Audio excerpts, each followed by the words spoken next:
The throaty growl of the Lamborghini Huracan echoed through the sun-drenched streets of Miami's South Beach as Ethan Ace Carter adjusted his designer sunglasses, his reflection in the rearview mirror revealing a 28-year-old man with a chiseled jaw and the vacant stare of the profoundly bored. His latest generation phone vibrated on the console, a notification flashing across the screen. Important correspondence received. Ethan scowled, pressing the accelerator as if he could outrun the message, the humid Florida wind whipping through his perfectly styled hair as he weaved through the vibrant traffic. A giant digital billboard caught his eye. Charles Carter announces billion-dollar merger. The austere photo of a middle-aged man stared back at him.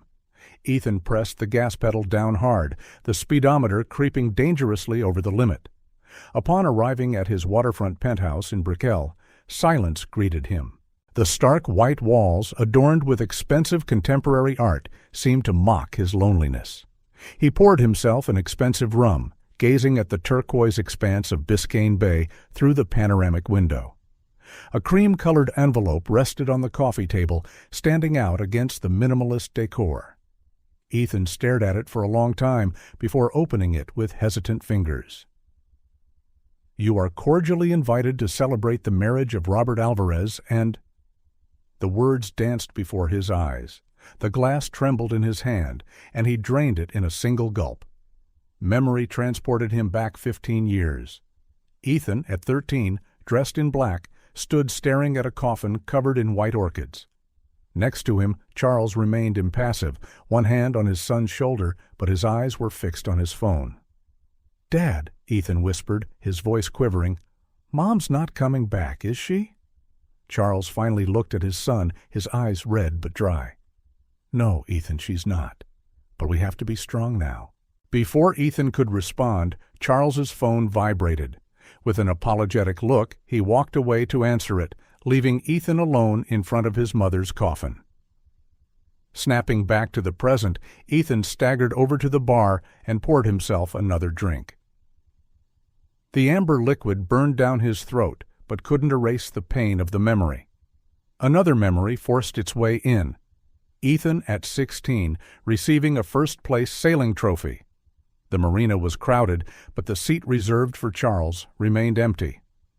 In the clubhouse afterward, Ethan found a short note. "Congratulations, son. Sorry I couldn't be there. Important meeting. Dad." The trophy ended up forgotten in a box, along with countless other memories of unshared moments. Ethan picked up his phone, his fingers hovering over Charles's number. For a moment, he hesitated. Then the anger and hurt roared back. He tossed the phone onto the couch and refocused on the invitation. With a harsh gesture, he crumpled the expensive paper and threw it into his minimalist designer trash can. "Screw it," he muttered, grabbing his phone again. "Hey, Leo, let's go out tonight. That new club on the island." "Yeah, bring the girls."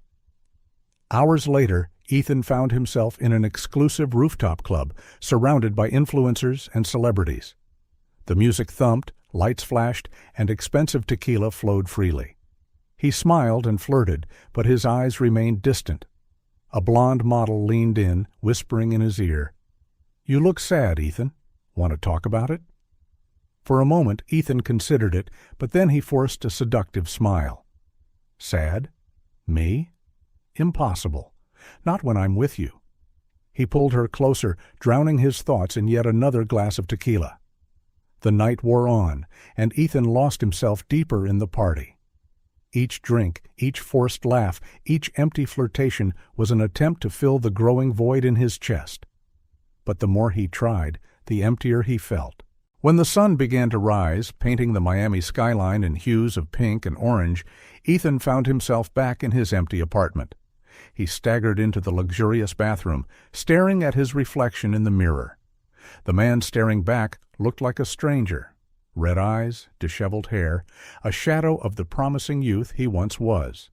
His eyes fell on a framed photo on the shelf. In it, a younger Ethan smiled between Charles and his mother. It was the last birthday they spent together before the illness took his mother and work consumed his father. With trembling hands, Ethan picked up the photo.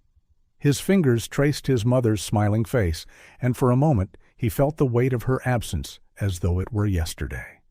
A solitary tear slid down his face, landing on the frame's glass. "Why did you leave us, Mom?" he whispered into the silence of the apartment. "Why did he choose work over me?" Ethan dragged himself to his king-sized bed, still clutching the photo. As sleep overtook him, memories and dreams intermingled. He saw his mother smiling, calling him in for a hug. He saw Charles walking away, his back turned. And he saw himself, trapped between the two, unable to reach either of them. The crumpled invitation in the trash seemed to whisper promises of a different future, of bridges that might be rebuilt. But Ethan, in his stubbornness and hurt, chose to ignore that call, preferring to sink deeper into the illusory comfort of his hollow life. The sun rose over Miami, promising a new day. But for Ethan, it was just one more day to fill with empty distractions, running from a past that refused to stay buried and from a future he feared to face. While the rest of the world woke to another day of possibilities, Ethan Carter, heir to an empire and starved of affection, remained trapped in his gilded cage, unable to fly toward the freedom that forgiveness and reconciliation could offer. The wedding invitation, crumpled and forgotten, was more than just a piece of paper. It was a symbol of all the choices not made, all the words unspoken, and all the hugs never given. And as Ethan sank into restless sleep, the world kept spinning, indifferent to the war, raging within the heart of a man, torn between the fear of change and the desperate longing for connection. Ethan's Lamborghini glided through the streets of Miami, the engine's roar muffling the city's sounds. His eyes, hidden behind expensive sunglasses, barely registered the changing scenery around him. Opulent buildings gave way to more modest structures, then to rundown neighborhoods clinging to the edges of the city's glamour. He was lost, both literally and figuratively. "Stupid GPS," he muttered, tapping the dashboard. The party at his friend's mansion on Star Island was supposed to have started an hour ago, but Ethan had no idea where he was. That was when he saw them. Two girls, nothing more than shadows in the dim light of an alley, sat on the cracked sidewalk. The younger one, who couldn't have been older than 4, clutched a battered teddy bear. The older one, maybe 6, held a plastic cup, occasionally extending it toward the few pedestrians who passed by. Ethan slowed down, something about that scene holding his attention. He stopped the car, ignoring the curious and envious stares from the locals. The girls noticed him right away. The older one stood up, pulling her sister along. Hesitant, they approached the gleaming car, a stark contrast to the world around them.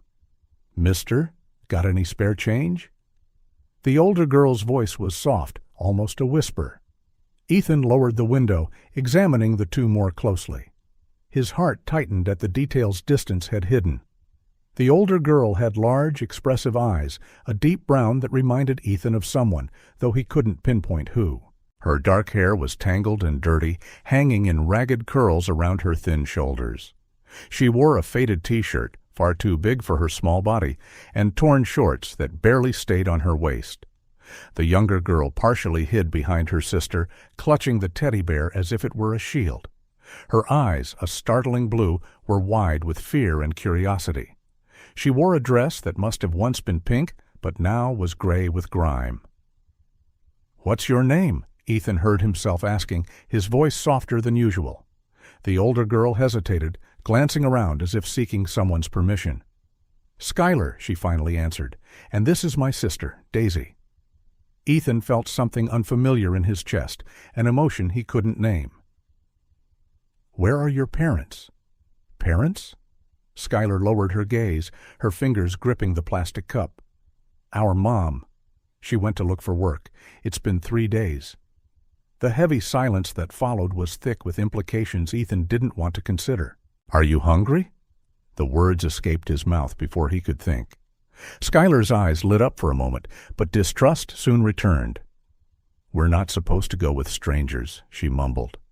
Ethan felt a pang of, "What?" Admiration? Here was a hungry, homeless child remembering safety rules. "That's right," he agreed. "How about this? I'll go to that diner over there and bring something for you. You can stay here, where it's safe." Schuyler considered the offer for a moment, then slowly nodded. Minutes later, Ethan returned with bags filled with sandwiches, fries, and sodas. The girl's eyes widened at the amount of food. "All this for us?" Daisy spoke for the first time, her voice small and incredulous.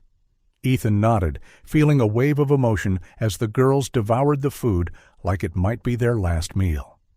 And maybe, he thought grimly, it could have been.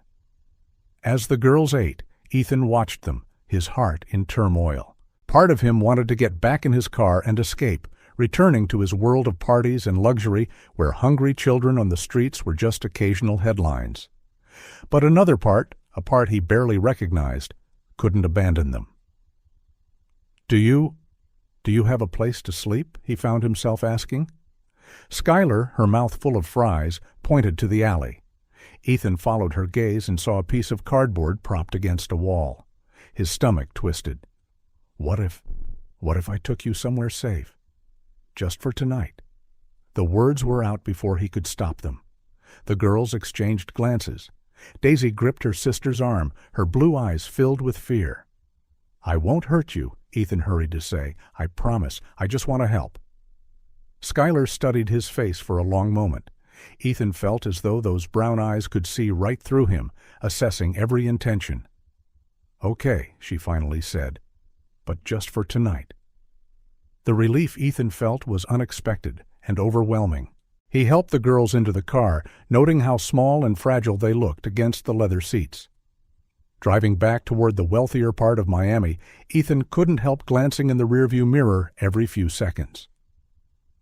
Schuyler held Daisy close, both staring out the windows with a mix of fear and wonder.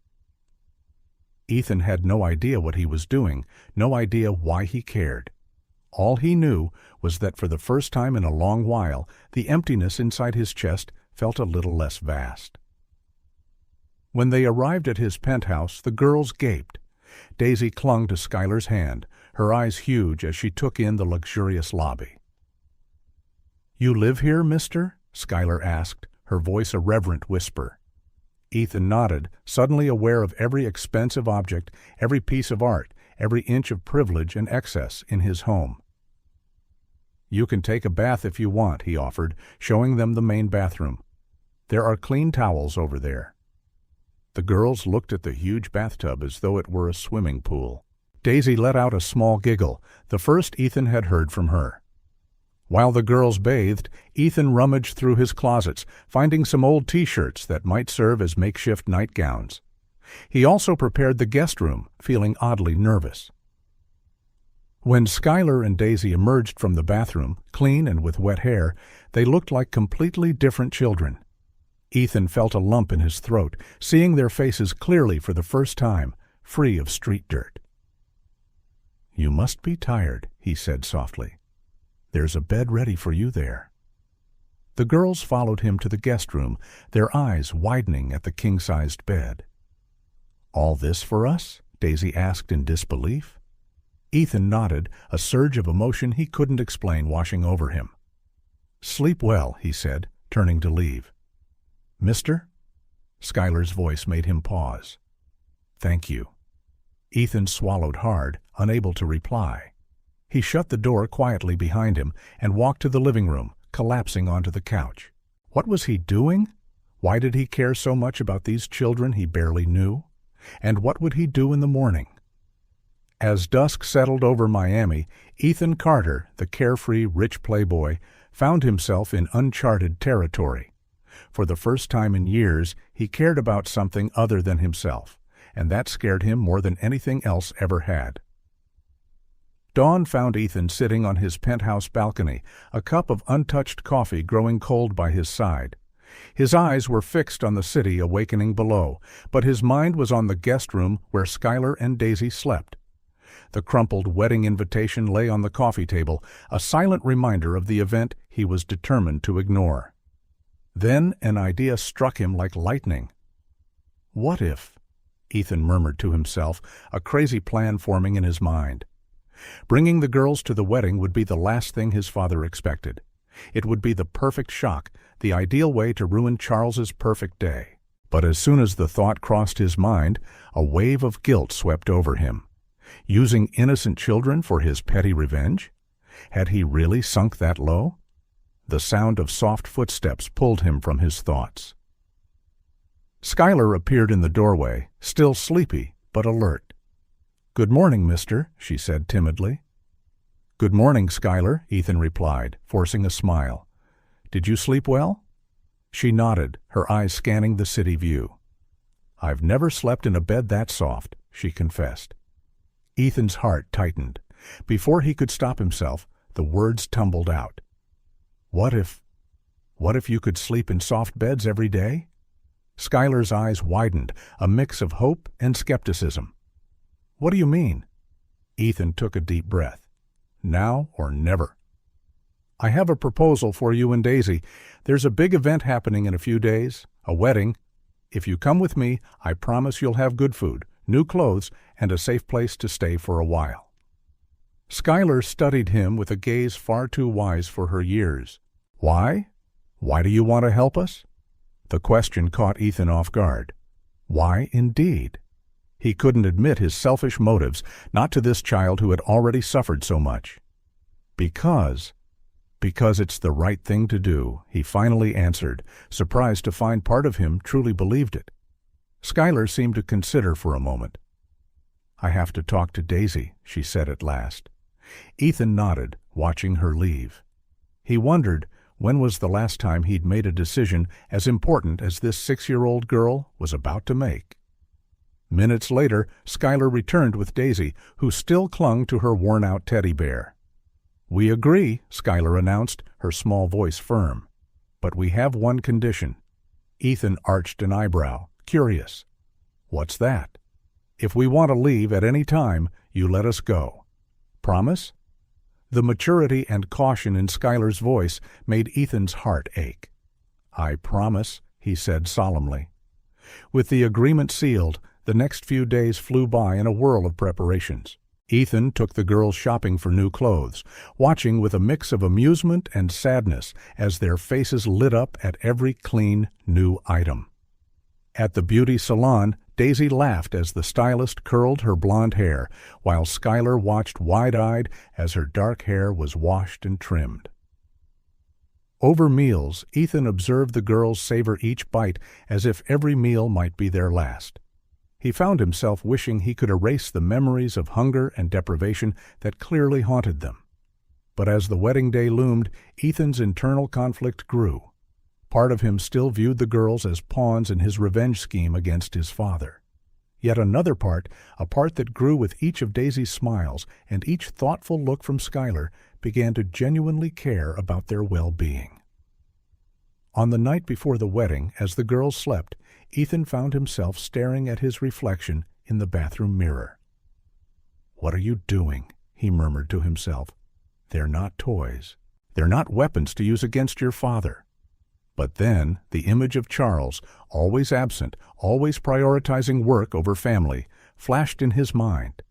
The anger and hurt he'd repressed for years threatened to overwhelm him. "He deserves it," Ethan told his reflection, fists clenched. "He deserves to learn what really matters in life." Clinging to that flimsy justification, Ethan went to bed, his dreams a muddled mix of children's smiles and his father's disapproving stare. On the morning of the wedding, Ethan helped Schuyler and Daisy into their new dresses. While he combed Daisy's hair, he noticed Schuyler watching him in the mirror. "Are you okay, mister?" she asked quietly. Ethan forced a smile. "Sure. Why wouldn't I be?" Schuyler shrugged, but her eyes revealed she wasn't convinced. "You look sad." A lump rose in Ethan's throat. How could this child see through him so easily? "I'm just thinking," he replied vaguely. As they headed for the car, Ethan felt the weight of his actions more heavily than ever. He was really about to use these innocent children as pieces in his revenge. Yet, at the same time, wasn't he offering them a chance at a better life? With Skylar and Daisy settled in the back seat, dressed like little princesses, Ethan started the engine. As he drove toward the church, he couldn't help wondering whether he was making the biggest mistake of his life, or, paradoxically, doing something truly good for the first time. The conflict in his heart was tangible, but there was no turning back now. For better or worse, Ethan was about to change not only his life, but everyone else's. And as the church loomed on the horizon, he could only hope that somehow it would all end well. The sound of children's laughter echoed through the luxurious shopping center, a striking contrast to the otherwise austere environment. Ethan watched with a mixture of amusement and discomfort as Skylar and Daisy darted from shop window to shop window, their eyes wide at the sparkle and glamour they'd never experienced.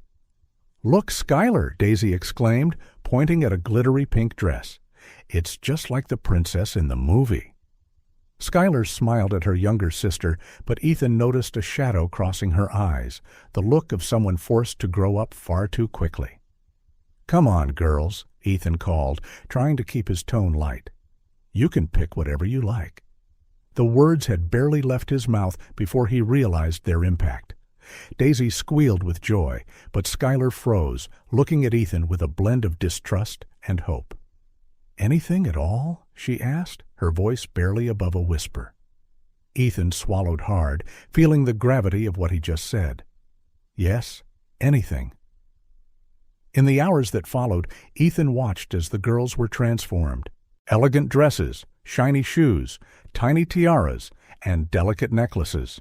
Everything two little girls could dream of. But it was the small things that truly struck him.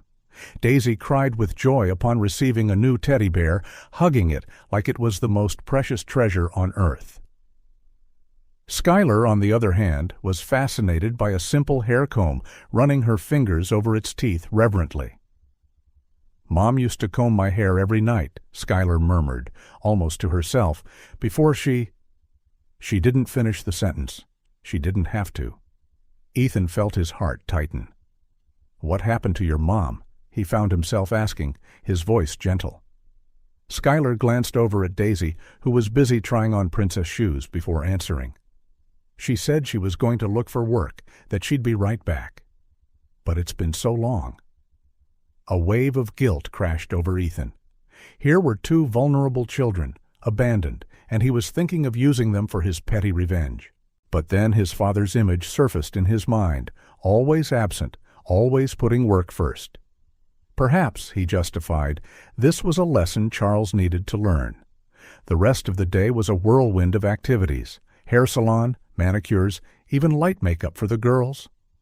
Ethan watched, captivated, as Skylar and Daisy were transformed into little princesses. At the salon, while one stylist curled Daisy's hair, Skylar turned to Ethan. "Why are you doing all this for us?" she asked, her penetrating gaze locked on him. Ethan hesitated. How could he explain his complicated motives to a child? "I want to help," he finally said, feeling hypocritical. Skylar studied him for a long moment before nodding slowly. "Thank you," she said simply, but there was a depth in her words that made Ethan feel even guiltier. As the day wore on, Ethan grew increasingly enchanted by the girls. Daisy, with her childlike wonder and infectious giggle, reminded him of a simpler time when he was young and the world seemed full of magic. Skylar, with her beyond-her-years maturity and observant gaze, awakened in him a protective instinct he never knew he had. During dinner at a fancy restaurant, Ethan watched the girls savor every bite of gourmet food as if it might be their last meal. The contrast between the luxury around them and the obvious deprivation the girls had suffered churned his stomach. "Did you enjoy the day?" Ethan asked, trying to keep his tone upbeat. Daisy nodded enthusiastically, her mouth smeared with chocolate ice cream. Skylar, however, looked at Ethan with a serious expression. "It was the best day of our lives," she said softly. But, Ethan prompted, feeling his heart race. "But it won't last, will it?" Skylar finished, her eyes reflecting a painful understanding far too deep for her young age. Ethan felt as if he'd been punched. How could he tell her that yes, this was all temporary, that he was using them for his own selfish reasons? "Let's just enjoy the moment, okay?" he finally said, hating himself for dodging the question. That night, back at the apartment, Ethan tucked the girls into bed. Daisy fell asleep almost instantly, clutching her new teddy bear. Skylar, however, remained awake, her eyes fixed on Ethan. "Thank you for today," she whispered. "You made Daisy so happy." Ethan felt a knot in his throat. "What about you?" he asked. "Are you happy?" Skylar hesitated. "I'm grateful," she finally replied. But what? I'm afraid of what will happen next, when all this ends." Skylar's words hit Ethan like a train. He found himself unable to respond, able only to place a gentle kiss on the girl's forehead before leaving the room. Alone in the living room, Ethan poured a generous glass of rum, his hands trembling slightly. What was he doing? How could he even consider using these innocent children in his game of vengeance? But then the image of his father's wedding invitation flickered in his mind. Years of buried anger and hurt threatened to suffocate him. Ethan spent a sleepless night, torn between his conscience and his desire for revenge. When the sun finally rose, he had made his decision. For better or worse, he would take Skylar and Daisy to the wedding. Yet as he prepared for the big day, Ethan couldn't shake the feeling he was about to cross a line from which there'd be no return. Ethan's Lamborghini came to a smooth stop in front of the imposing church. For a moment, he sat still, his hands gripping the steering wheel so hard his knuckles turned white. In the back seat, Skylar and Daisy sat silently, their eyes wide at the building's grandeur. "Remember," Ethan said, his voice taut, "you're my special guests. Stay close to me, okay?" Skylar nodded solemnly, while Daisy clutched her sister's hand. Ethan took a deep breath, willing his racing heart to calm. It was now or never. As he opened the car door, the chatter of arriving guests flooded the previously quiet interior. Ethan helped the girls out, noting how small and vulnerable they looked in their elegant dresses. For a brief moment he considered turning around and running, but it was too late. The first whispers began the moment they set foot on the sidewalk. Heads turned, curious and confused glances following the trio as they made their way toward the church entrance. Ethan could hear the murmurs. Who were those kids? Ethan the playboy, with two little girls? What's going on? Could they be his daughters? My God, what a scandal. Ethan kept his head held high, guiding Skylar and Daisy with a gentle hand on their backs. He could feel Skylar tense under his touch, her watchful eyes taking in everything around them. Daisy, by contrast, seemed delighted by the attention, a tiny smile on her lips. As they entered the church, the murmurs grew louder. Elegantly dressed guests stopped their conversations to stare at the unexpected arrival. Ethan felt a mix of satisfaction and apprehension at seeing the shock on the faces of Miami's high society. Then he saw his father. Charles Carter stood at the altar, speaking with the priest. Hearing the sudden hush that fell over the church, he turned. His eyes first found Ethan's, and a mix of surprise and irritation crossed his face. But then his gaze fell on the girls. The world seemed to freeze. Charles paled, his eyes locked on Skylar. It was as though he had seen a ghost. His mouth opened slightly, the words dying on his lips. Ethan watched, transfixed, as a flurry of emotions played across his father's features. Shock, recognition, fear, and guilt?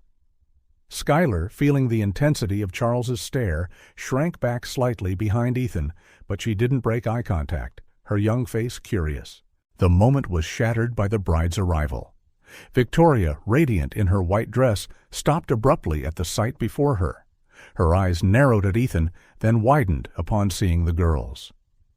"What is going on here?" she hissed, her voice low but bristling with tension.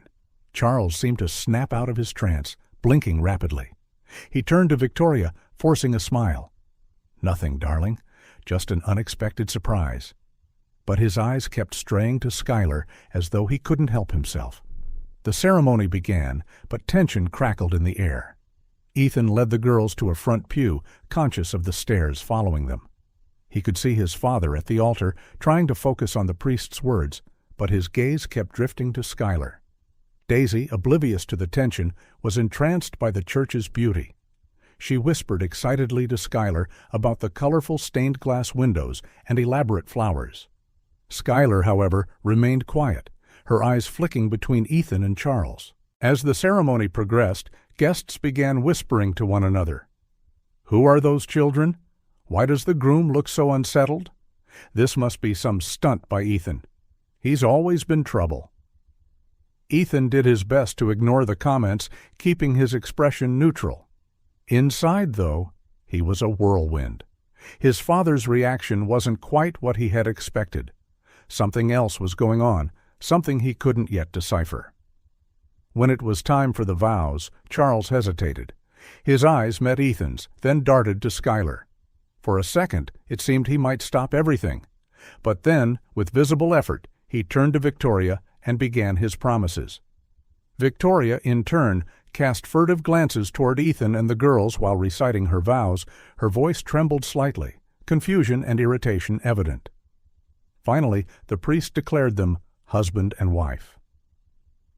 The applause that followed was tentative, as though the guests weren't sure whether to celebrate or not. As the newlyweds walked up the aisle, Charles paused briefly when passing Ethan and the girls.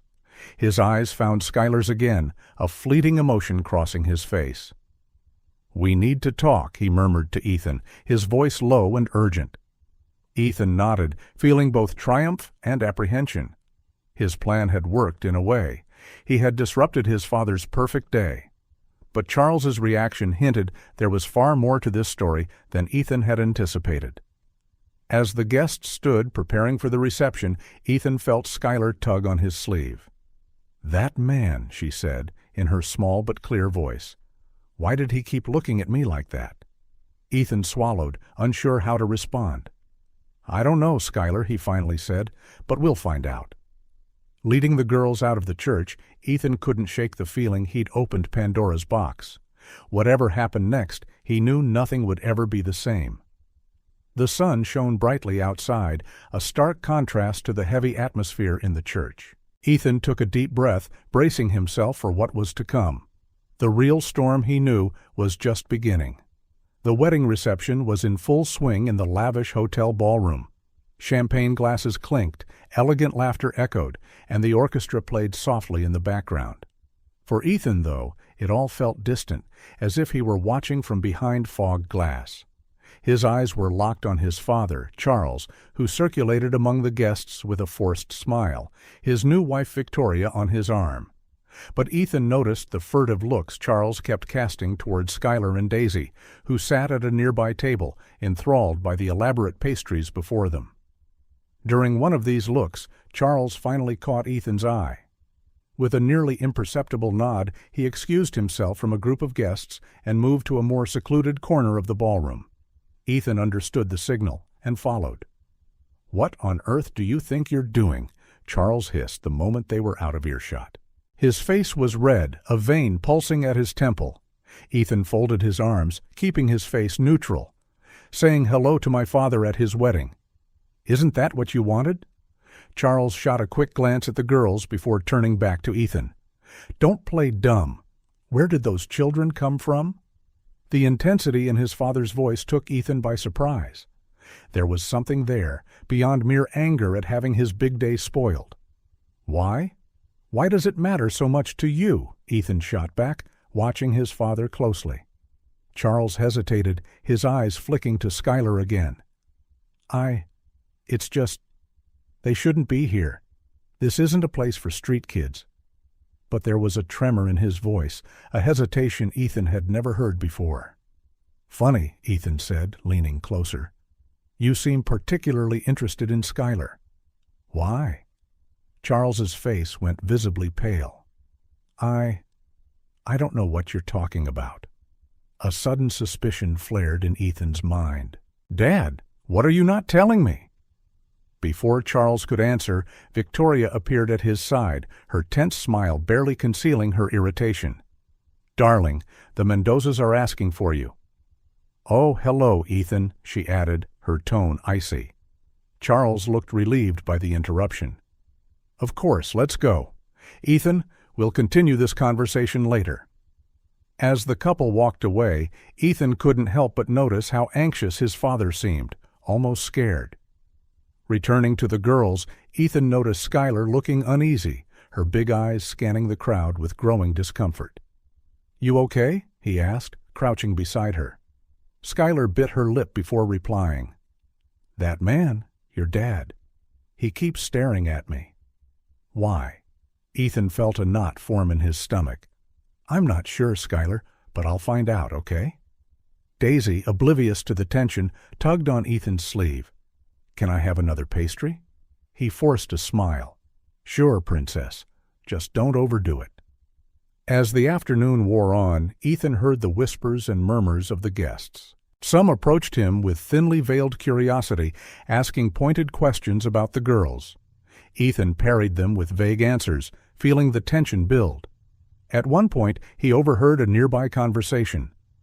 "Did you see how Charles went pale when he saw that older girl?" "Yes, and he can't stop looking at her." "Do you think—" "Don't be ridiculous. Charles would never—" Ethan's heart pounded. What exactly were they implying? Then he noticed Charles approaching again, this time alone. His father looked like he'd aged years in just a few hours, deep lines etched on his face, his eyes heavy with guilt. "Ethan," he said, his voice low and urgent, "we need to talk. In private. Now." Ethan hesitated, glancing at the girls. Skylar was watching him with those keen eyes, as if sensing the tension in the air. "We'll be fine," she said softly. "Go." With one last worried glance at the girls, Ethan followed his father out of the ballroom into a small adjoining office. As soon as the door closed behind them, Charles collapsed into a chair, looking utterly defeated. "I don't know how you found them," he began, his voice trembling, "but there's something you need to know." Ethan's heart hammered. "What? What are you hiding?" Charles raised his eyes, and for the first time in his life, Ethan saw real fear in them, the fear of a man who'd lost control of his perfectly managed world. "Skylar," Charles said slowly. She might be." At that moment, the office door swung open abruptly. Victoria barged in, eyes flashing with anger. "What is going on in here?" she demanded. "Charles, our guests are waiting. And you," she turned to Ethan, "I think you've caused enough trouble for one day. Why don't you take your guests and leave?" Ethan ignored her, his eyes locked on his father. "Dad, what were you about to say about Skylar?" Charles seemed to fight an internal battle. He opened his mouth, closed it again, then finally said, "Nothing. It's nothing. Victoria's right. We should get back to the party." But the damage was done. Ethan could see in his father's eyes that there was far more to the story than he'd ever imagined, and he was determined to uncover it, no matter the cost. Back in the ballroom, Ethan found Skylar and Daisy surrounded by curious guests. Daisy seemed to enjoy the attention, but Skylar looked distinctly uncomfortable. "I think it's time we left," Ethan said, taking the girls by the hands. As they headed for the exit, Ethan couldn't help noticing his father's gaze following them, a gaze full of regret, fear, and something else, something Ethan intended to uncover. Leading the girls to the car, Ethan knew this was only the beginning. Whatever his father was hiding, he would find out. And something told him the truth would change everything. Tension hung in the air as the wedding reception continued. Ethan, with Skylar and Daisy by his side, watched Charles's every move. Charles, for his part, seemed to be making a monumental effort to keep up appearances, smiling and chatting with guests, while his eyes kept drifting to Skylar. At one point, Charles approached their table. His hand shook slightly as he offered Skylar a piece of cake. Are you enjoying the party?" he asked, his voice oddly soft. Skylar looked up at him with her large brown eyes and nodded timidly. "Yes, sir. Thank you." Ethan noticed how his father paled when he heard Skylar's voice, as though he'd seen a ghost. Charles opened his mouth like he wanted to say more, but then abruptly turned and walked away. The guest's whispers didn't escape Ethan. "Do you remember that scandal years ago?" "Shh, we shouldn't talk about that. But this is strange, isn't it? The resemblance." Charles always had his secrets. "Remember that maid who suddenly disappeared?" Ethan tried to edge closer to overhear, but people always lowered their voices when he came near. The sense that there was so much more to this story only grew. In a rare quiet moment, Ethan sat down next to the girls. "How are you feeling?" he asked gently. Daisy beamed, chocolate smeared on her mouth. "Everything's so pretty. I've never seen so much food in my life." Skylar, on the other hand, looked pensive. "Ethan," she said softly, "why does that man, your father, keep looking at me like that?" Ethan hesitated, not sure how to respond. "I'm not sure, Skylar, but I'll find out, okay?" Skylar nodded, then added, "You know, he reminds me a bit of those big houses where our mom used to work." Ethan felt his heart speed up. "Big houses? Your mom worked in mansions?" Skylar shrugged. "Sometimes. She cleaned for rich people. But then she stopped coming home." Before Ethan could probe further, Victoria, Charles's new wife, approached. Her smile was tense, her eyes sparking with barely contained annoyance. "Ethan, dear," she said in a voice too sweet, "may I speak with you for a moment?" Pulling away from the girls, Ethan faced his new stepmother. "What does this mean?" Victoria hissed, dropping the pretense. "Who are these children, and why is Charles acting so strangely?" Ethan kept his expression neutral. "They're just special guests, Victoria. Nothing to worry about." Victoria didn't seem convinced. "Don't treat me like an idiot, Ethan. Something's going on here, and I will find out what."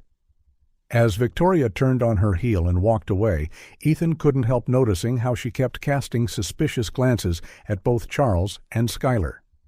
Then something on the mansion wall caught Ethan's eye. Among several family photos, there was one he'd never noticed before. It was old, yellowed with time, showing a much younger Charles beside a woman Ethan didn't recognize. But what made him freeze was the woman's face. She had the same eyes as Skylar, the same gentle smile, the same thoughtful expression. Ethan felt the ground tilt beneath him, his mind whirling with possibilities, each more shocking than the last. He was jerked from his thoughts by a small tug on his arm. It was Skylar. "Ethan," she said, her voice trembling slightly. "Can we go home? I'm not feeling well." Ethan nodded, noticing the distress on her face. He called Daisy, who reluctantly came along, still excited by the party's treats. As they prepared to leave, Charles approached once again. He looked pale, his hands visibly shaking.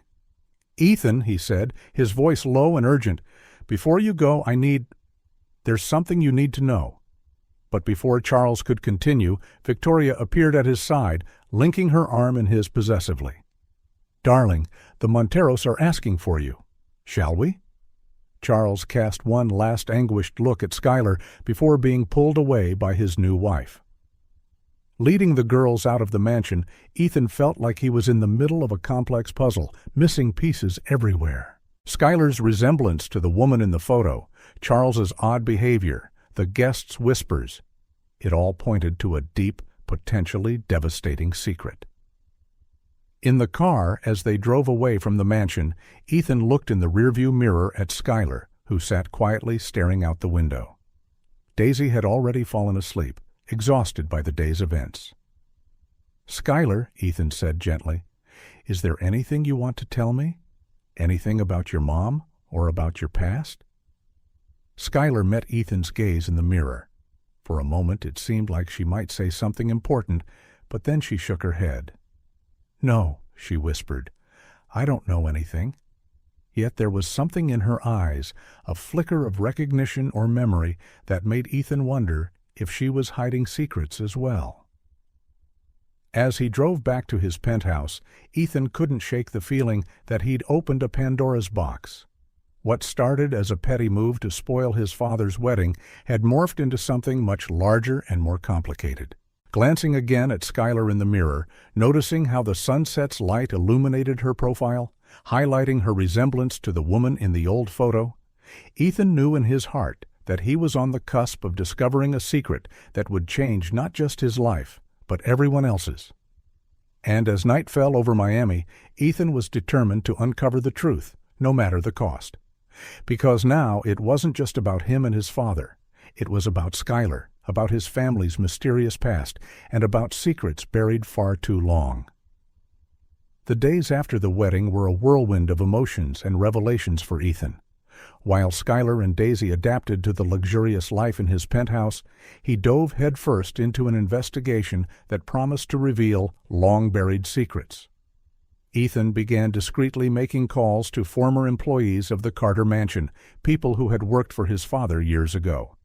Most evaded his questions, changing the subject or claiming to remember nothing of note. But there were exceptions. "Mr. Carter," said Maria, a former housekeeper, her voice trembling on the phone, "some things from the past are best left alone. But if you really want to know, look for a Samantha Oliveira." The name sparked a faint sense of recognition in Ethan, though he didn't know why. Thanking Maria, he immediately started searching for Samantha Oliveira. Meanwhile, at the family company, Charles was conducting his own investigations. Ethan learned through a contact in the company that his father had discreetly requested information about homeless children in the area where Skylar and Daisy had been found. He seemed particularly interested in a woman who might have abandoned 2 girls recently, the contact told Ethan. He was acting strange, almost desperate. The news only fueled Ethan's suspicions. What was his father trying to hide? Or rather, what was he trying to discover? At home, Ethan watched Skylar and Daisy adapt to their new life. Daisy was thrilled with everything, from the flat-screen TV to the expensive toys Ethan had bought. Skylar, however, remained more reserved, silently observing everything with curious eyes. One evening, while Ethan was making dinner, a skill he discovered he had, Skylar wandered into the kitchen, her eyes fixed on a framed photo on the shelf. "Who's that?" she asked, pointing at a picture of Ethan as a child next to his mother. Ethan felt a pang in his chest. "That's my mother," he replied gently. "She passed away a few years ago." Skylar stayed quiet for a moment, then said, "She looks nice, like our mom." Ethan paused, turning to face Skylar. "Do you remember much about your mom?" Skylar bit her lip, thoughtful. "A little. I remember she always smelled like soap, and sometimes when she came back from work, she smelled like expensive flowers." The mention of expensive flowers made Ethan think of the elaborate gardens at the Carter mansion. Could it be? His thoughts were interrupted by Daisy, who burst into the kitchen. "Ethan, look what I found." She held up an old photo album Ethan didn't even recall owning. Sitting with the girls in the living room, Ethan flipped through the album.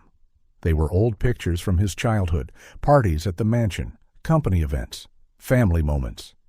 Then one photo in particular grabbed his attention. It was a Christmas party at the mansion. In the background, almost unnoticed, stood a young woman in a maid's uniform. Her eyes. Ethan felt a chill. They were identical to Skylar's. "Who's that?" Skylar asked, pointing at the woman in the photo. Ethan swallowed hard. "I don't know," he answered honestly. But now he had a concrete lead. The next morning, Ethan made a surprise visit to the Carter Group's archives. Using his position as the owner's son, he gained access to old employee records. After hours of searching, he finally found what he was looking for. A file dated 15 years ago, mentioning a maid named Samantha Oliveira. The file was surprisingly sparse, only stating that she left employment without notice. But what really caught Ethan's eye was a handwritten note in the file's corner. "Situation resolved. Do not contact." The handwriting was unmistakably his father's. Ethan's heart raced. What exactly had his father resolved? And why had Samantha left so suddenly? Returning home, Ethan found Skylar sitting on the balcony, gazing pensively at the city. He joined her, the weight of the day's discoveries heavy on his mind. "Skylar," he began carefully, "do you remember ever visiting a big house when you were younger?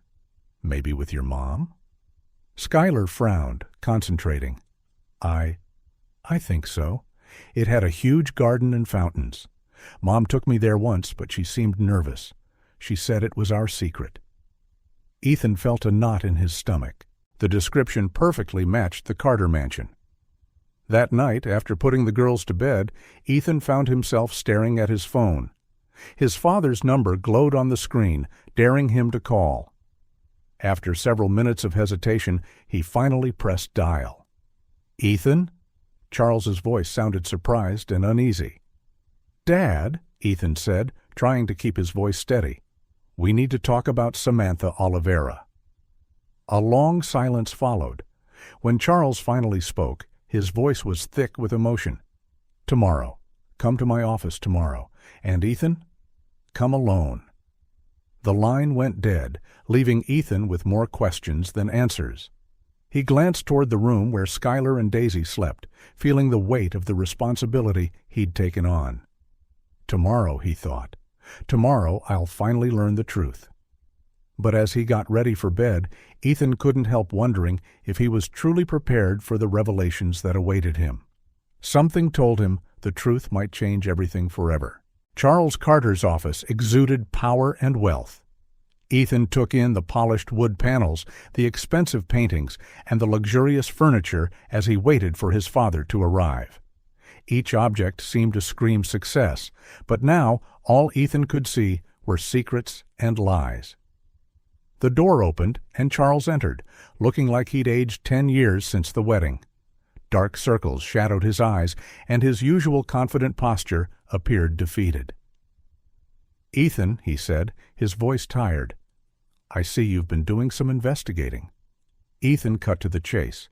"Who is Samantha Oliveira, Dad, and what's her connection to Schuyler and Daisy?" Charles sighed heavily, sitting down in his leather chair. "It's complicated, son." "Then simplify it for me," Ethan replied, his patience wearing thin. Charles was silent for a long moment, then began. "Samantha worked for us many years ago. She was more than just a maid." Ethan's heart pounded. "You had an affair with her?" It wasn't a question, but Charles nodded anyway. It was a moment of weakness. "Your mother was sick. I felt alone. And Schuyler?" Ethan interrupted, both dreading and craving the answer. Charles closed his eyes, anguish plain on his face. I'm not sure. Samantha found out she was pregnant, and then she just disappeared." Ethan felt as though he'd been punched. "So Schuyler could be your daughter? And you abandoned her? Abandoned them?" "It wasn't that simple," Charles protested. "I looked for Samantha, but she didn't want to be found. Then years passed, and you decided to pretend it never happened," Ethan concluded, anger resonating in his voice. Before Charles could respond, the office door opened again. Victoria, Charles's new wife, walked in, eyes blazing with fury. "So, that's it," she said, her voice trembling with emotion. "All that strange behavior, the looks at that girl? You have an illegitimate daughter?" Charles stood, trying to calm Victoria. "Darling, please, I can explain." But Victoria wouldn't listen. She turned on Ethan. "And you brought those children here just to ruin our wedding, didn't you?" Ethan ignored the accusation, his mind reeling from what he'd just learned. He pulled out his phone, dialing quickly. "Hello? Schuyler, can you and Daisy come to my father's office?" "It's important." Charles paled. "What are you doing?" "Resolving this once and for all," Ethan said firmly. The next few minutes were tense. Victoria paced back and forth, muttering about scandals and divorces. Charles seemed to age another decade, slumped in his chair. Ethan stood by the window, his mind a tempest of emotions. When Schuyler and Daisy finally arrived, the atmosphere in the room was stifling. Schuyler, ever perceptive, immediately sensed the tension. "What's happening?" she asked, her big eyes darting from Ethan to Charles.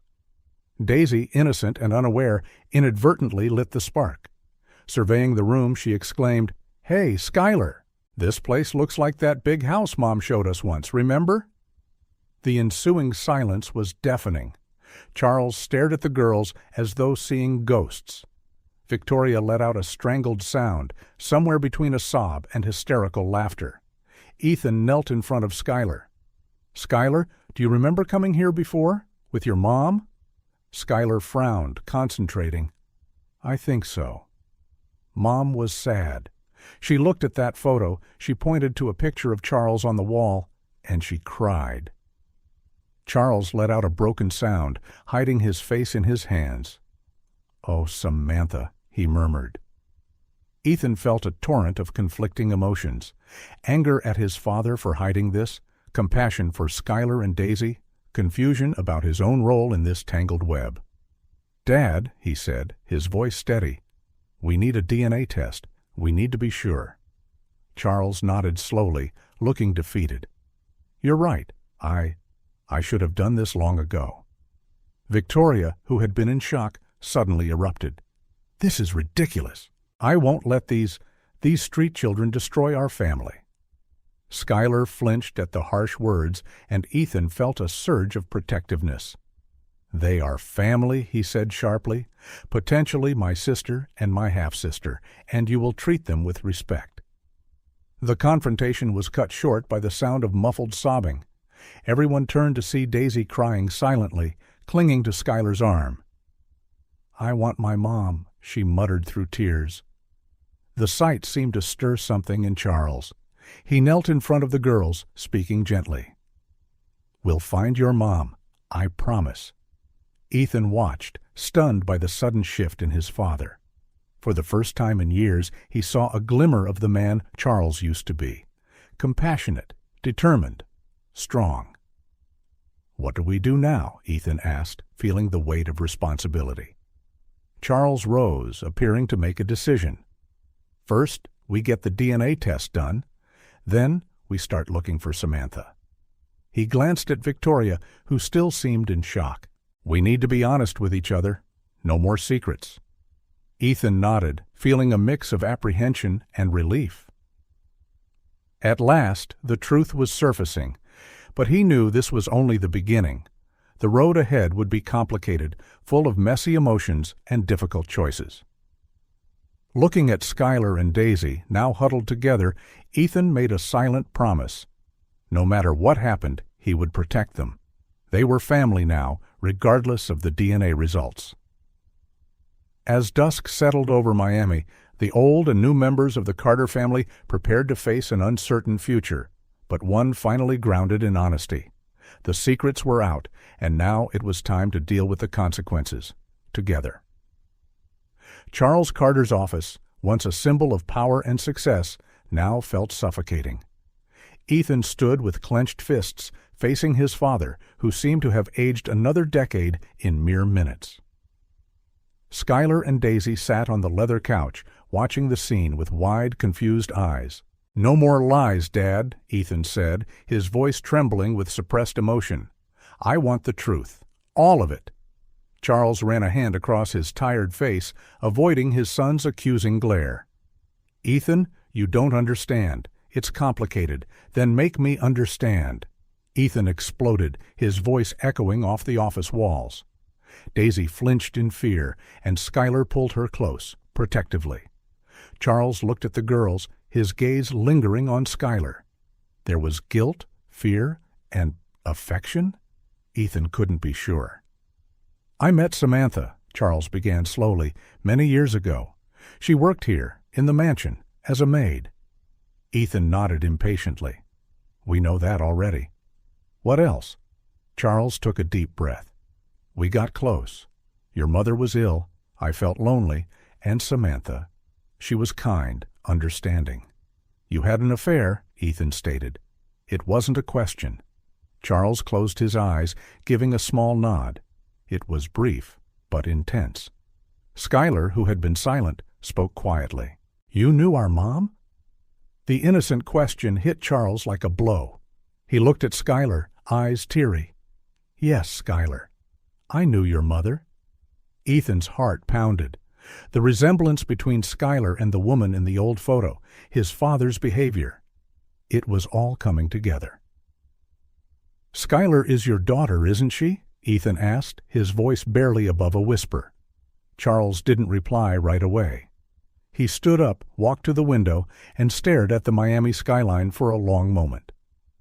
I'm not sure, he finally admitted. Samantha found out she was pregnant, and then disappeared. I tried to find her, Ethan. I swear I did. Ethan felt a mix of rage and compassion. Why didn't you ever tell me? Why hide this for so long? Charles turned, tears brimming in his eyes. At first, I was in denial. Then, when I couldn't find Samantha, I thought maybe it was better to leave things as they were. Your mother's condition was worsening. The company needed me. I convinced myself it was for the best. Skylar and Daisy listened quietly, their faces showing a blend of confusion and astonishment. Ethan approached them, kneeling by the couch. "Skylar, Daisy," he said gently. "Do you understand what's happening?" Skylar nodded slowly. "I think so. This man, he knew our mom. And maybe—" She looked at Charles. "Maybe he's my dad." The straightforwardness of Skylar's statement made Ethan's heart ache. He looked to his father for a response. Charles stepped closer, hesitant. "Skylar, I really don't know, but there's a possibility, yes." Daisy, who had been silent, suddenly spoke up. "But what about our mom? Where is she?" The innocent question hung heavy in the air. Charles looked stricken, guilt etched across his features. "I don't know, sweetheart, but I promise we'll find her." Ethan stood facing his father. "How are we going to do that? And what happens now?" Charles looked resolute. "First, we do the DNA test. We need to be sure. Then I'll hire the best investigators to find Samantha." "What about Skylar and Daisy?" Ethan asked. "Where will they stay?" "Here," Charles said firmly. "They'll stay here, at the mansion. It's the least I can do after everything." Ethan felt a surge of conflicting emotions. Part of him wanted to protect the girls, keep them away from all this turmoil. But another part knew they deserved the truth, a chance to know their potential family. "What do you girls think?" Ethan asked. "Would you like to stay here for a while?" Skylar and Daisy exchanged a look. Daisy seemed excited about living in a mansion, but Skylar hesitated. "Can we stay with you too, Ethan?" Skylar asked shyly. Ethan felt his heart melt. "Of course you can, whenever you want." Charles watched the exchange, regret and hope mingling in his expression. "Ethan," he said softly, "I know I've made so many mistakes, but I want to try to fix things. For all of us." Ethan looked at his father, seeing for the first time in years not a ruthless businessman, but a flawed man, brimming with regrets and fears. He nodded slowly. "Okay, Dad, let's try." In the days that followed, the Carter mansion was a whirlwind of activity. The DNA test was arranged, investigators were hired to search for Samantha, and Skylar and Daisy were settled into a luxurious bedroom that left them wide-eyed. Ethan split his time between his penthouse and the mansion, determined to be present for the girls through this tumultuous transition. He watched with cautious fascination and concern as Charles tried to bond with Skylar, sometimes awkward, but always earnest. One evening, as the girls slept, Ethan found his father in the mansion's library, staring at an old photo of Samantha. "Dad," Ethan said gently, "why didn't you ever move on? Why hide this for so long?" Charles looked at his son, eyes filled with regret. "Fear, I suppose. Fear of facing my mistakes, of admitting I'd failed. And then it just got harder and harder to tell the truth." Ethan nodded, for the first time understanding the complexity of his father's feelings. "And now? What do you want?" Charles set the photo down. Now I want to make it right. Be the father Skylar deserves, and the father you always deserved." Ethan felt a knot in his throat. Years of resentment and misunderstanding began to dissolve, replaced by a newfound empathy. "It won't be easy," Ethan cautioned. "I know," Charles agreed, "but I'm willing to try." "For the first time in a long while, Ethan, I feel like I'm doing the right thing." As the two men lingered in the library, reflecting on the past and contemplating the future, the soft sound of children's laughter echoed down the mansion's halls, a reminder that despite all the complications and secrets, there was hope. A new family was forming, full of potential and second chances. The truth had emerged, bringing pain and confusion, but also the promise of healing and redemption. For Ethan, Charles, Skylar, and Daisy, it was the start of a journey that would carry them to places they'd never imagined, both emotionally and literally. And as night fell over the Carter mansion, a sense of expectation filled the air, as if the universe were holding its breath, awaiting the next chapter of this unexpected story. The Carter mansion was quiet that Sunday afternoon. Ethan played with Skylar and Daisy in the garden, while Charles watched from the veranda, a glass of whiskey in hand, lost in thought. The doorbell rang, echoing through the property. No one could have predicted what happened next. When the door opened, revealing a middle-aged woman with tired but determined eyes, time seemed to stand still. Skylar was the first to react. "Mom?" Her voice was a hushed, disbelieving whisper. Samantha Oliveira was back, bringing with her a tidal wave of emotions and truths long buried. "Skylar!" "Daisy!" Samantha cried, dropping to her knees and opening her arms. The girls ran to her, sobbing and laughing all at once. Ethan stood frozen, watching the scene with relief and apprehension. Charles, drawn by the commotion, appeared at the door, his face pale, as if he'd seen a ghost. "Samantha?" he murmured, incredulous. Still clinging to her daughters, Samantha lifted her gaze to Charles. A storm of emotions crossed her features: anger, sadness, and something else, more complicated. "Hello, Charles," she said, her voice firm despite tears. Ethan, recovering from the initial shock, took charge. "Let's go inside. We have a lot to discuss." In the living room, the air was thick with tension. Skylar and Daisy refused to leave their mother's side, while Charles seemed incapable of looking away from Samantha. Ethan found himself acting as mediator, a role he never imagined he'd play. "Samantha," Ethan began gently, "where have you been all this time?" Samantha smoothed Daisy's hair before answering. "Hiding, afraid, trying to survive." She looked directly at Charles. "Trying to protect my daughters?" Charles stepped forward.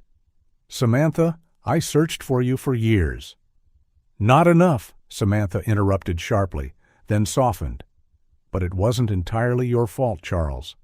There's something you need to know." Ethan felt the atmosphere shift, as though the air had grown heavier. "What do you mean?" Samantha took a deep breath, looking at Skylar. "Sweetheart, remember when I said we had to leave because it was dangerous to stay?" Skylar nodded, her eyes wide with curiosity. "Well," Samantha continued, "it wasn't exactly like that. Someone made me leave." She turned to Charles. "Your wife, Charles, she found out about us, about the pregnancy." Charles paled, stumbling until he grabbed onto a nearby chair for support. "What? Helena? She knew?" Samantha nodded sadly. "Let me tell you what happened." Flashback. Samantha was folding sheets in the master bedroom when Helena Carter entered, her face a mask of barely contained fury. "I know everything," Helena said, her voice trembling with anger. "About you and Charles, about the baby." Samantha felt her world collapse. "Ma'am, "Shut up," Helena hissed. "You're leaving today, and you're never coming back." "But the baby?" "Charles needs to know." Helena laughed bitterly. "Charles? He'll never find out. You think he'd choose you and that bastard over me and Ethan? Over this life?" Tears stung Samantha's eyes.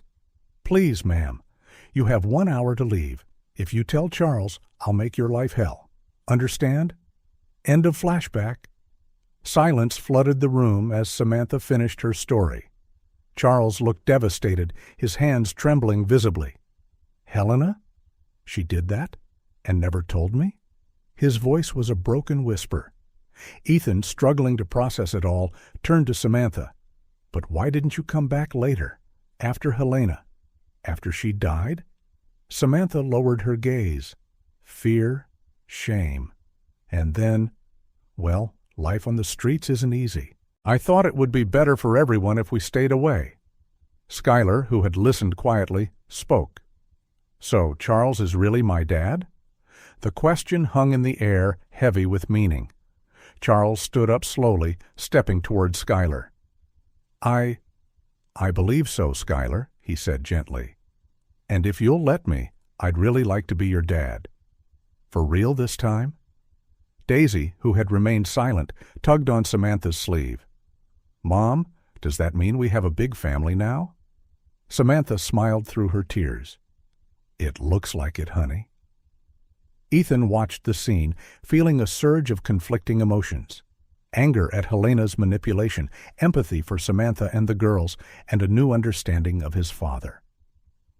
"What do we do now?" he asked, his voice breaking the silence. Charles squared his shoulders as though making a decision. "First, we offer Samantha and the girls a place to stay here, if they want." He looked at Samantha. "I know I can't erase the past, but I'd like to try to make things right. For all of us." Samantha hesitated, glancing at her daughters. "It won't be easy?" "No," Ethan agreed, "but maybe it's necessary. For all of us." The hours that followed were a swirl of emotions and conversations. Arrangements were made to accommodate Samantha and the girls. Old wounds were exposed, and slowly the process of healing began. As night fell on the Carter mansion, a new family dynamic started to form. Fragile, complicated, and full of challenges, but also brimming with possibility. Ethan, watching Charles attempt to bond with Schuyler and Samantha, tending to Daisy, felt an odd sense of hope. The truth, as painful as it was, had finally come to light, and with it, the chance for a fresh start for everyone. The Carter family, now expanded and transformed, faced an uncertain future, but for the first time in a long while, they would face it together, grounded in honesty and a promise to heal. The days after Samantha's arrival were turbulent at the Carter mansion. The truth, long buried, now hung over everyone like a heavy cloud, impossible to ignore. Charles spent hours in his office, alternating between deep reflection and bouts of self-directed anger. One particularly difficult afternoon, Ethan found him in his leather armchair, a glass of untouched whiskey in his hand, staring blankly at an old family photo. "How could I have been so blind?" Charles murmured, his voice laden with regret. "Helena, Samantha, Schuyler. I failed them all." Ethan stepped closer, torn between compassion and frustration. "Dad, you didn't know." "Exactly," Charles erupted, slamming his fist on the desk. "I didn't know because I chose not to see. I was so focused on the company, on the legacy, that I lost sight of what truly mattered." Ethan felt a mixture of empathy and anger. "So what now? What are you going to do about it?" Charles lifted his gaze, a renewed determination shining through unshed tears. "I'm going to fix it. Somehow, I'm going to fix this." Meanwhile, Ethan grappled with his own revelations. The possibility of having a half-sister, the knowledge that his impulsive act of bringing Schuyler and Daisy to the wedding had unleashed all of this. One night, unable to sleep, he found Samantha in the kitchen, making tea. "Couldn't sleep?" she asked softly. Ethan shook his head. "Too much to process." Samantha nodded in understanding. "I know how you feel. I've spent many sleepless nights thinking about all of this." "How did you do it?" Ethan blurted. "How did you manage to raise the girls alone on the streets?" Samantha sighed, her eyes distant with memories. "It wasn't easy. There were days I thought we wouldn't survive. Hunger, cold, constant fear." She paused, steadying herself, but looking at Schuyler and Daisy, seeing their strength and hope, kept me going. Ethan felt a surge of admiration and guilt. "I'm sorry you had to go through that." Samantha gave him a sad smile. "It wasn't your fault, Ethan. It was all beyond our control." The next morning, Charles gathered everyone in the living room, including Schuyler and Daisy. It was time to face the situation head-on. "Girls," Charles began, his voice gentle, "I know this must be very confusing for you, but I want you to know that no matter what happens, you're part of this family now. Skylar, ever perceptive, asked, "Does that mean you really are my dad?" Charles swallowed hard, exchanging a glance with Samantha before answering, "Yes, Skylar, I'm your biological father, and I'm sorry I wasn't there for you all these years." Daisy, still processing things in her childlike way, asked, "So, Ethan is our brother?" Ethan knelt beside her, smiling softly. "I'm Skylar's half-brother and your uncle, Daisy. But most importantly, I'll always be family to both of you, okay?" The girls nodded, hugging Ethan. He felt his heart swell with a love he never imagined possible. They continued talking, with Samantha giving a simplified explanation of why she left, emphasizing it was never the girls' fault. Charles expressed his desire to be part of their lives if they allowed it. At that moment, Victoria, Charles's new wife, entered. A tense silence settled, laden with unspoken expectations and fears. Victoria looked around, her gaze lingering on Skylar, who bore an uncanny resemblance to a young Charles. Finally, she spoke. I'm not going to pretend this is easy for me." But she paused, drawing a shaky breath. "I understand that these children are not to blame, and they need a family." Charles rose cautiously, approaching her. "Victoria, I'm sorry for all this. I know it's not what you expected when you married me." Victoria nodded, tears glistening in her eyes. "No, it isn't. But life rarely goes as planned, does it? And maybe there's room for all of us in this family."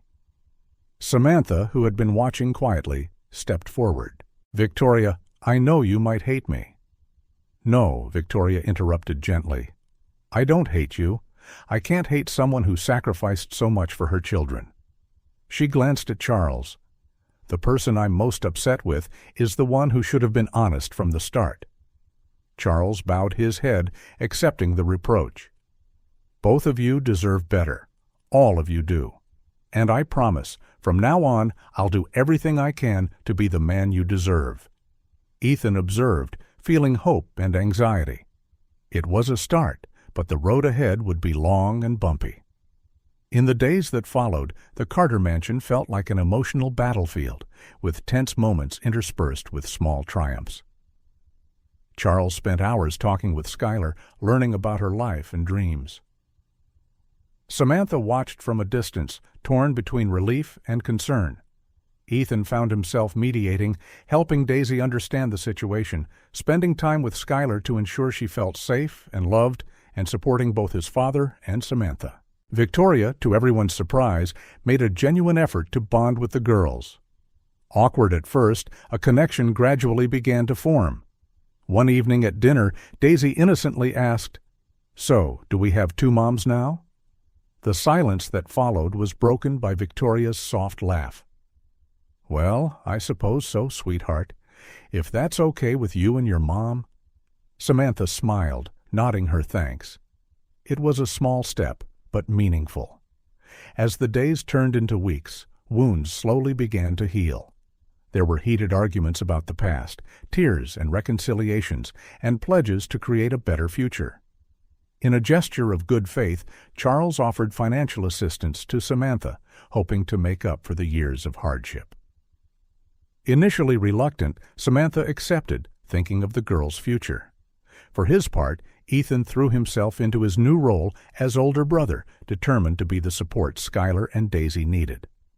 One sunny afternoon, as everyone gathered in the garden, Charles asked for their attention.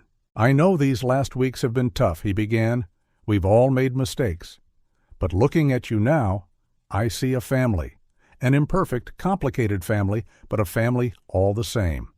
He paused, emotion roughening his voice.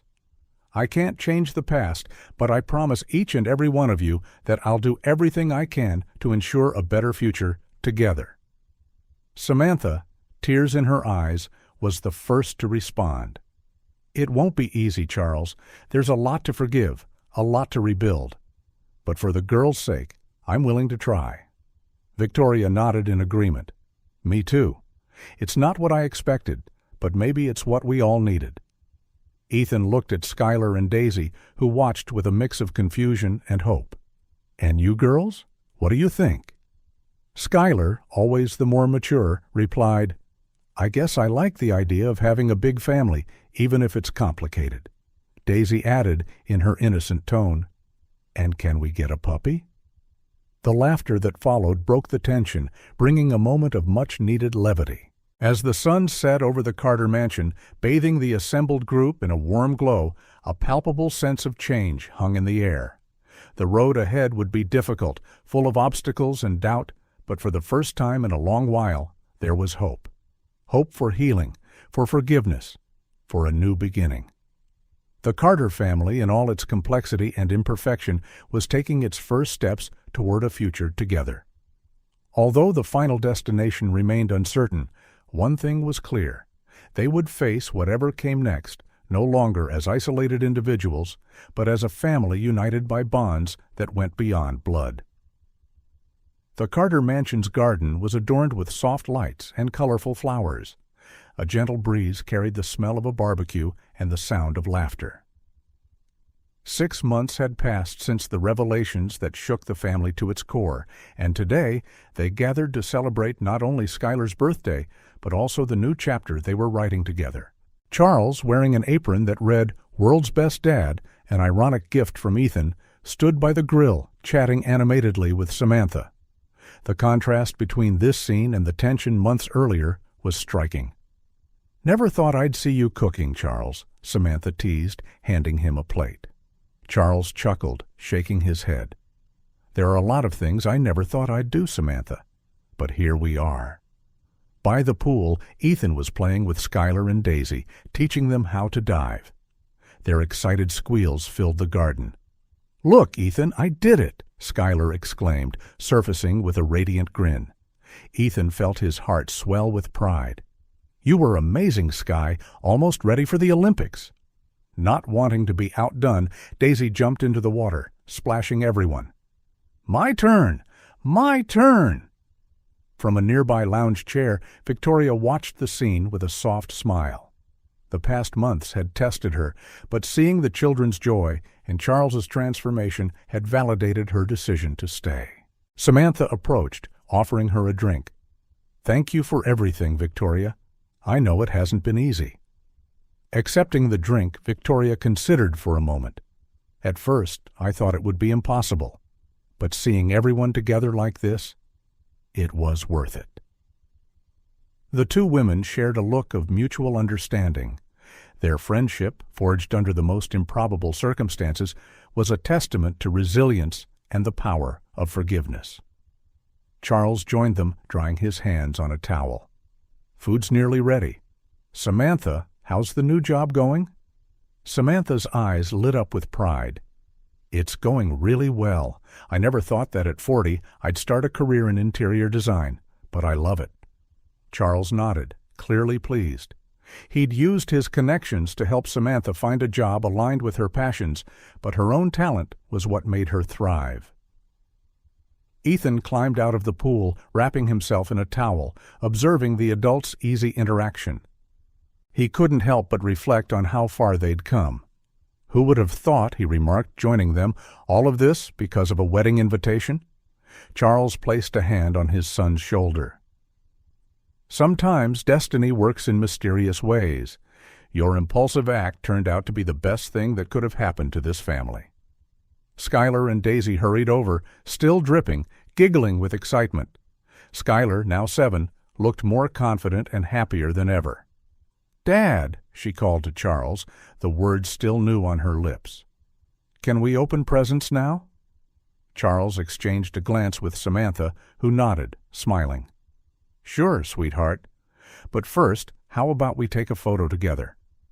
As they arranged themselves for the picture, Ethan couldn't help noticing how naturally everyone fit together. Charles had one arm around Victoria and the other around Skylar. Samantha held Daisy, and Ethan stood in the middle, bridging the two parts of the family that once seemed irreconcilable. After the photo, as Skylar enthusiastically tore into her gifts, Ethan pulled his father aside. "Dad? Are you happy?" he asked, watching Charles's reaction closely. Charles looked at the scene before him. Samantha helping Skylar unwrap a present, Victoria braiding Daisy's hair, everyone laughing. His eyes grew moist. "Happier than I ever thought possible, Ethan," he answered, his voice thick with emotion. "Thank you for not giving up on me. On us." Ethan embraced his father, feeling years of resentment and misunderstanding melt away in that moment. The evening continued with food, music, and conversation. The children ran around the garden with their new toys, while the adults shared stories, laughing about the past and making plans for the future. At one point, Ethan found himself alone, watching his newly formed family. He thought of the Ethan he'd been 6 months ago, bitter, determined to ruin his father's wedding. How things had changed. Skylar approached, sitting beside him. "What are you thinking about, Ethan?" He smiled at his little sister. "Just thinking about how quickly life can change. 6 months ago, I didn't even know you existed. Now I can't imagine life without you and Daisy." Skylar nodded, her expression serious beyond her years. "Sometimes I'm scared it's all a dream, that I'll wake up and be back on the streets." Ethan hugged her tightly. "That will never happen, Sky, I promise. We're all here for you and Daisy. Always." Across the garden, Samantha noticed the exchange and felt her heart brim with gratitude. Charles joined her, following her gaze. "They're amazing together, aren't they?" he remarked. Samantha nodded. "Ethan has been a blessing for the girls, for all of us, really." Charles took Samantha's hand, a gesture of comfort and connection. "I'm sorry for everything, Samantha. If I could go back—" "Shh," Samantha gently interrupted. "We can't change the past, Charles, but we can make the best of the present and the future. And that's what we're doing." When it was time to sing Happy Birthday, everyone gathered around the cake. The glow of the candles danced on their smiling faces. Skylar, at the center, looked around at each face before blowing out the flame. "What did you wish for, honey?" Victoria asked, curious. Skylar smiled, lighting up her entire face. "I can't tell, or it won't come true. But I think it's already coming true."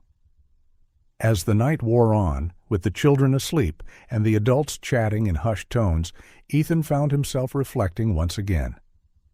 The wedding invitation he'd intended to use as a weapon of vengeance had become a catalyst for healing and redemption. The Carter family, once fragmented and full of secrets, was now united. It wasn't perfect. There were still moments of tension, painful memories, and adjustments to be made. But there was also love, forgiveness, and above all, hope. Under the starry Miami sky, Ethan made a silent promise. He would do everything in his power to protect this new family, to nurture the bonds forged through pain and redemption. The future was uncertain, but for the first time in a long while, they all looked ahead with optimism. Together, they would face whatever came, stronger for the trials they'd overcome. And so, beneath the glittering Florida stars, the Carter family celebrated not only Skylar's birthday, but also the birth of something new and precious, a true family, bound not just by blood, but by love, understanding, and the promise of a better future.